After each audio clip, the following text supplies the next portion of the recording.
وعن أنس بن مالك قال ثلاثة من كنا فيه وجد بهن حلاوة الإيمان من كان الله ورسوله أحب إليه مما سواهما وأن يحب المرء لا يحبه إلا لله وأن يكره أن يعود في الكفر بعد أن أنقذه الله منه كما يكره أن يقذف في النار।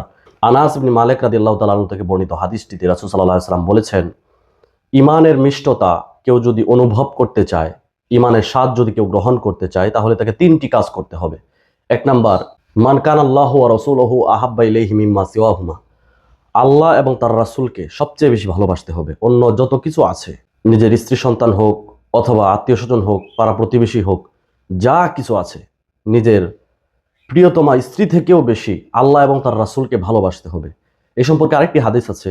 রাসূল সাল্লাল্লাহু আলাইহি ওয়াসাল্লাম বলেছেন, তোমাদের মধ্যে কেউ পরিপূর্ণ ইমানদার ততক্ষণ পর্যন্ত হতে পারবে না মি ওয়ালিদিহি ওয়া ওয়ালাদিহি ওয়ান নাসি আজমাইন, ততক্ষণ পর্যন্ত তোমার সন্তান সন্ততি এবং আহাল পরিবার থেকে বেশি আমি রাসূলকে ভালো না বাসবে, ততক্ষণ পর্যন্ত তোমাদের মধ্যে কেউ পূর্ণাঙ্গ ইমানদার হতে পারবে না।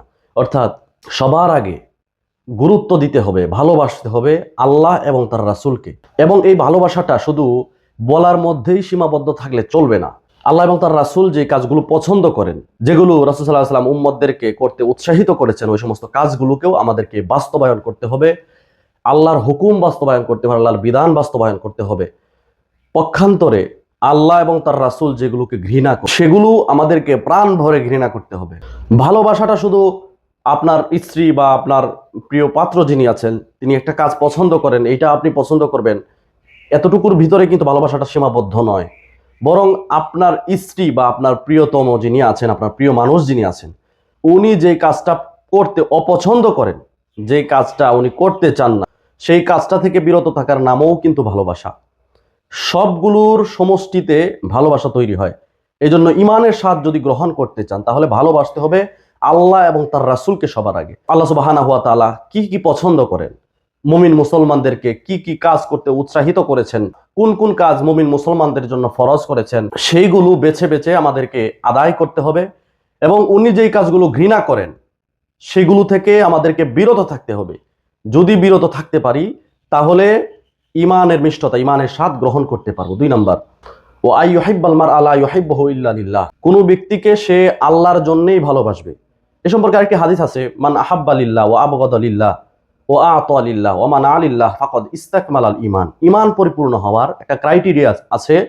আমরা পূর্বের আলোচনায় আল ওয়ালা ওয়াল বারাতে সেটা আলোচনা করেছি। আল্লাহর জন্য ভালোবাসা, আল্লাহর জন্য ঘৃণা করা, আল্লাহর জন্য দান করা, আল্লাহর জন্য দান করা থেকে বিরত থাকা, এইটা ঈমানের একটা মূল অংশ। ফাকাদ ইসতাকমালাল ঈমান, ঈমান পরিপূর্ণ হবে না কোনো ব্যক্তি যদি আল্লাহর জন্য কাউকে ভালো না বাসতে পারে, আল্লাহর জন্য যদি কাউকে ঘৃণা না করতে পারে, তাহলে তার ঈমান পরিপূর্ণ হবে না। এটা অত্যন্ত গুরুত্বপূর্ণ একটা বিষয়। তাহলে এই হাদিসের মধ্যে উল্লেখ করা হয়েছে, ভালোবাসতে হলে শুধুমাত্র আল্লাহর জন্যই ভালোবাসতে হবে। অর্থাৎ আপনার বন্ধু বান্ধব, ফ্রেন্ড সার্কেলের মধ্যে যারা আছে, তাদেরকে আপনি ভালোবাসবেন শুধুমাত্র আল্লাহর জন্য। তারা আপনাকে তাওহীদের দিকে ডাকে, রাসূল সাল্লাল্লাহু আলাইহি ওয়াসাল্লামের তরিকার দিকে ডাকে, নামাজের সময় হলে আপনাকে নামাজে নিয়ে যায়, এমন বন্ধু বান্ধবকে ভালোবাসতে হবে এবং তাদের সাথে সম্পর্ক গড়তে হবে। এমন কোনো বন্ধু বান্ধবের সাথে চলাফেরা করা যাবে না যাদের সাথে চললে আপনার দিন দাঁড়িয়েতে খেয়ানত হয়, আপনার ইমানে ঘাটতি পড়ে, আপনি নামাজ পড়তে পারেন না ঠিকঠাক মতো, আপনার অভ্যাস হয়ে যায় বাজে, আপনার আচরণ হয়ে যায় খারাপ, পিতামাতার সাথে খারাপ আচরণ করেন আপনি শুধুমাত্র এই আপনার বন্ধু বান্ধবের সাথে চলাফেরা করার কারণে। তাদের সাথে মেলামেশার মাধ্যমে আপনার স্বভাবটা যদি উগ্র হয়ে যায়, আল্লাহ এবং তার রাসূলের আদেশগুলোকে যদি আপনি যথাযথভাবে পালন করতে না পারেন, তাহলে বুঝবেন এই বন্ধুর সাথে ভালোবাসা আল্লাহর জন্য নয়। এইখানে এটা ত্যাগ করতে হবে। আল্লাহ সুবহানাহু ওয়া তাআলা বলেছেন, ইন্নাল্লাহা মা'আস সাদিকিন, তোমরা সত্যবাদীদেরকে বন্ধুরূপে গ্রহণ করো। সত্যবাদী বলতে এখানে যারা আল্লাহর বিধানকে, সত্য দিনকে যারা গ্রহণ করেছে, আল্লাহর মনোনীত ধর্ম ইন্নাদ-দীনা ইনদাল্লাহিল ইসলাম, এই ইসলামকে যারা গ্রহণ করেছে, পূর্ণাঙ্গভাবে ইসলামের উপর যারা আছে, তাদেরকে বন্ধুরূপে গ্রহণ করার জন্য আল্লাহ সুবহানাহু ওয়া তাআলা কোরআনে নির্দেশ দিয়েছেন। 3 নাম্বার, ওয়া আইয়াকরাহা আইয়াউদা ফিল কুফরি বাদা আন আনকাযাহুল্লাহু মিনহু কামা ইয়াকরাহু আইয়ুকযাফা ফিন নার। ঈমানের মিষ্টতা 3টি কাজে পাওয়া যায়। 1 নাম্বার, আল্লাহ এবং তার রাসূলকে সবচেয়ে বেশি ভালোবাসা। 2 নাম্বার, ভালোবাসবো শুধুমাত্র আল্লাহর জন্য। 3 নাম্বার, কোনো ব্যক্তি ঈমান গ্রহণ করার পরে কুফরিতে ফিরে যাওয়াকে এতটা প্রাণ ভরে ঘৃণা করবে যতটা ঘৃণা করে সেই আগুনে নিক্ষিপ্ত হওয়াকে। সোশ্যাল মিডিয়ায় ভাইরাল হয়েছে, গত কিছুদিন আগে দেখলাম ভারতের এক ধনাঢ্য পরিবারের সন্তান, সে ঈমান গ্রহণ করেছিল, আয়ুষ মালিক। আমরা অনেকেই খুশি হয়েছিলাম যে আলহামদুলিল্লাহ সত্য ধর্ম সে ফিরে পেয়েছে, সত্য ধর্মে আসতে পেরেছে। মিডিয়া স্ক্রল করতে গিয়ে দেখলাম এই ব্যক্তি পুনরায় নাকি ঈমান থেকে হালাক হয়ে গিয়েছে, নাউজুবিল্লাহ, অর্থাৎ পুনরায় কুফরিতে মত্ত হয়ে গিয়েছে। এইভাবে যদি কেউ ঈমান গ্রহণ করে, এইভাবে যদি কেউ ঈমান আনয়ন করে, তাহলে সে ঈমানের মিষ্টতা কখনোই গ্রহণ করতে পারবে না। এই আয়ুষ মালিক, তাকে তো কেউ জোর করেনি, জোর জবরদস্তি করে তো তাকে ইসলামের মধ্যে দাখিল করেনি। স্বেচ্ছায় নিজের ইচ্ছায় শাহাদা পড়েছে, ইমানদার হয়েছে, এরপরে আবার পুনরায় কুফরিতে মত্ত হয়ে গিয়েছে। এখন নাস্তিক মুরতাদদের কাছে ইসলাম ধর্মটা আসলে একটা হাসির পাত্র হয়ে যেতে পারে। তারা বলতে পারে যে দেখেন, হিন্দু ধর্মের একজন লোক ইসলাম ধর্ম গ্রহণ করেছিল, আবার সে ফিরে এসেছে।